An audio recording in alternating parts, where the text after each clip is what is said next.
Fret not, Father. We have no need of thy flare. 'Tis only the flame quivering at misguided ash. Please avert thine eyes. In the Japanese text, the hooded woman defers to the crow-like creature as father, but she means it in a religious sense, not a paternal one. So it's more like the word reverend, godfather, or perhaps, most accurately, allfather. And if you're invested in the lore of these games, then you already know who this is. Allfather Lloyd. Lloyd was said to be the uncle to Lord Gwyn, and he was a focus of worship within the Way of White, which was this holy covenant devoted to the gods and to the maintenance of the bonfires.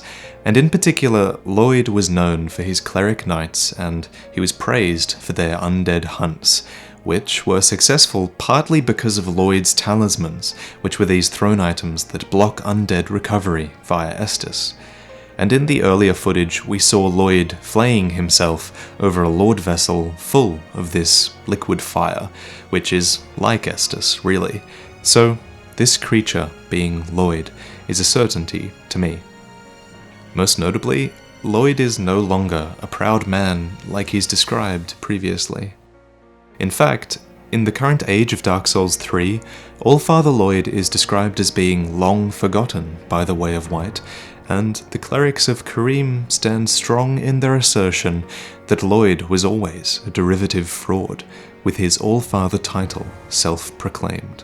It makes sense then that he should appear in the world of the forlorn, the unwanted, and the exiled, the painted world of Ariandel, and Miyazaki has confirmed that the DLC takes place in the painted world, albeit a different painted world.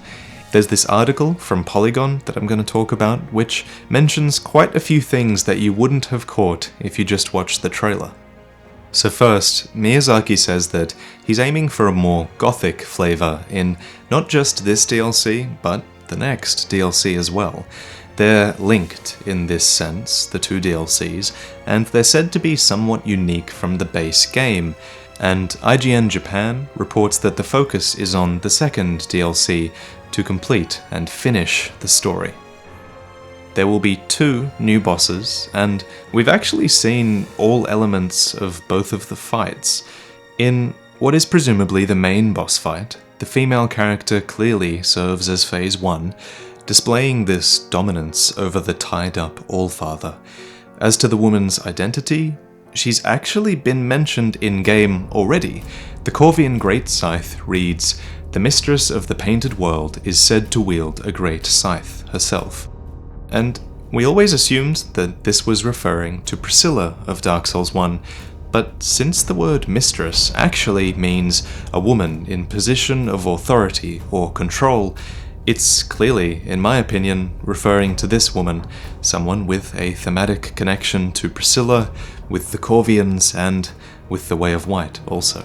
Perhaps this woman is Lloyd's apostle, mentioned in the White Seance Ring description? Perhaps she's Gertrude, a woman described as a heretic, which might explain the source of the heretical stories the winged Corvians tell all throughout the land. Or perhaps she's as yet unnamed.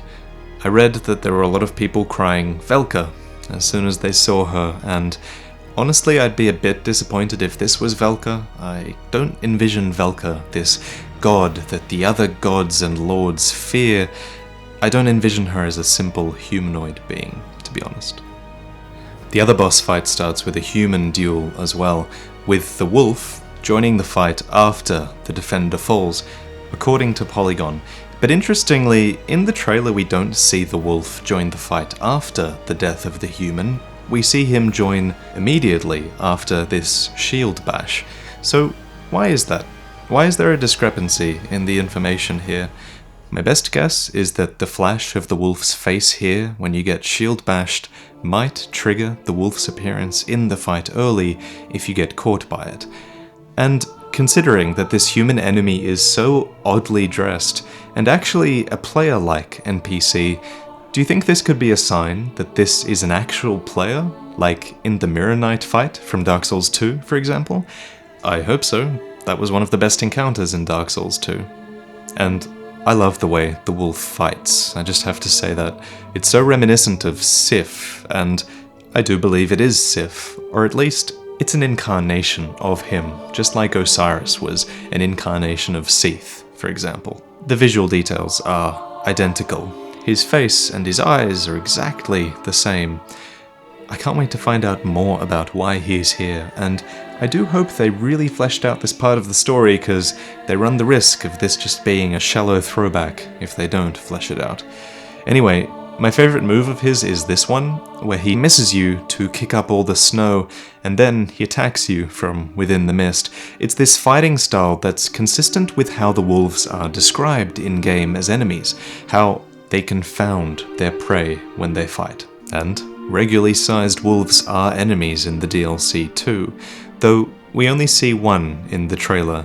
He's hidden at the back here. Polygon describes them as devious. They say they watch from a distance and they maintain that distance until the entire pack is gathered, and only then will they all attack at once. And I like that. I think it's really important for the designers of this DLC to keep the player's mind occupied with visual elements, like the wolves constantly threatening you. That's a great one, because in open level design like this, it's easy to get a bit bored, because you don't quite need the same awareness you do when you're traversing a complex dungeon and its traps. Other enemies include these tree women, which I'm guessing are witch trees, as the witch tree stave item description says that they're customary in the far north, and we know that the north is a cold place from the northern set, and there are enemies wearing very northern set-esque armor. Anyway, regardless of what they're called, these long-limbed trees will grab at you if you come too close, and they hurl orbs of flame at you if you stray too far. The other main enemy in this area are the Hollow Warriors with the pointed helms, and at first I thought these might be members of Farron's Undead Legion, as the pointed steel helm is described as a distinct symbol of theirs, plus it makes some sense for them to be here because Sif is here as well, and the Great Wolf and its blood is an object of their worship. So if they are warriors of Farron, perhaps that explains why the warrior with Sif has a sorcerer's staff upon his or her hip, because Farron were known for the sorceries they develop as well. However, the sorcerer's staff is something given to sorcerers of the Vinheim Dragon School, and looking a bit closer, the pointed helms on the warriors actually look visually a bit more like the northern helm, though admittedly they are taller and more narrow than that helm. Plus, many of these enemies use shields, which the Undead Legion aren't known for. My second best guess is that they're the Cleric Knights of Lloyd. Their straight swords have only a slight hint of a crossguard, just like the sword upon Lloyd's sword ring. Their shields have the same shape as the shield upon Lloyd's shield ring as well, and their affinity with fire might make them related to Lloyd, who we're certain is at the end of the DLC. But let's move on. Polygon states there will be 4 new spells, 4 full new armor sets, and 15 new weapons, the most interesting of which, to me, is this spear, which has a weapon art whereby you can throw the spear as a javelin and then magically have it reappear back in your hand. Another interesting thing is the short gladius-like sword and the shield that the wolf companion uses. This stance he or she is in is totally unique, and I wonder if it's a quality of the shield, or the sword, or both. So yeah, that pretty much wraps things up. Subscribe for more Ashes content, and please comment below if you think that there's something I missed, because I'd love to read it, and so would others. We usually get some really good discussions going on down there. I think my comment section is one of the best. And in the spirit of trying to shout out someone every video, I'd love to direct you to a growing channel named The Ashen Hollow.